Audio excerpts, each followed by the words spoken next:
লাখ লাখ টাকা খরচা করে বিএসসি নার্সিং বা এএনএম জিএনএম পড়েছো, অথচ 2,000 3,000 টাকার প্রাইভেটে তোমাদের যে জব বা 6,000, এটা তোমাদের ডিজার্ভ করো না তোমরা, এবং it is not a satisfactory at our and.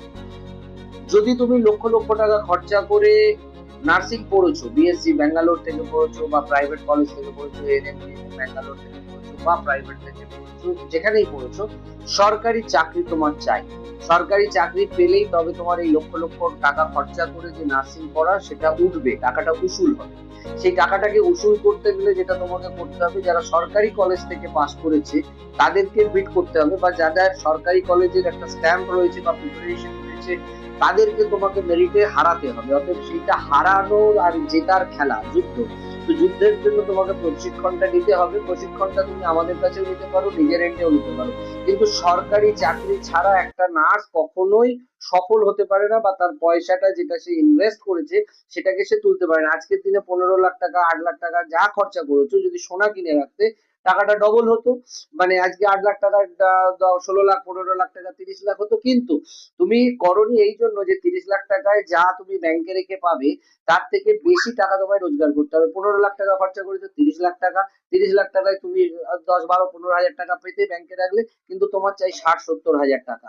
সেই জন্যই তুমি 70 80 হাজার টাকার জন্য নার্সিংটা পড়েছিলে।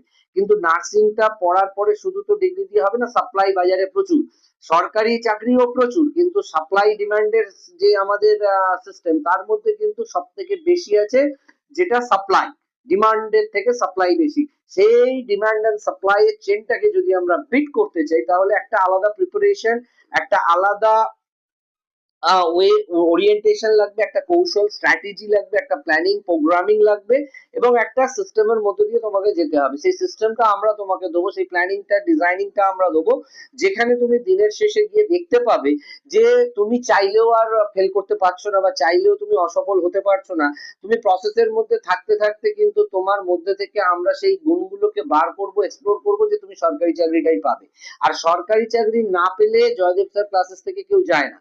জয়দেব স্যার ক্লাসেসে একবার কেউ জয়েন করবে মানে সে সরকারি চাকরিটা পাবেই পাবে, পেতেই হবে। কারণ আমরা তো টিল সাকসেস, যতক্ষণ না তুমি সফল হবে ততক্ষণ তুমি আমাদের কাছে থাকবে। সেটা তুমি পোস্ট বেসিক বিএসসি নার্সিং এর জয়েন্ট এন্ট্রান্স এর জন্য যাও, আর স্টাফ নার্সিং এর জন্য যাও, আর জেমিসিএন এর জন্য যাও। কিন্তু ঘটনাটা হচ্ছে আমাদের এখানে সরকারি কলেজ আর সরকারি চাকরি নিয়েই আমরা ডিল করি। অতএব তার বাইরে তুমি কিছু করতে পারবে না, তোমাকে সরকারি চাকরিটা করতেই হবে, এবং সরকারি চাকরিটা তুমি পাবেই, তুমি পাবেই পাবেই পাবেই।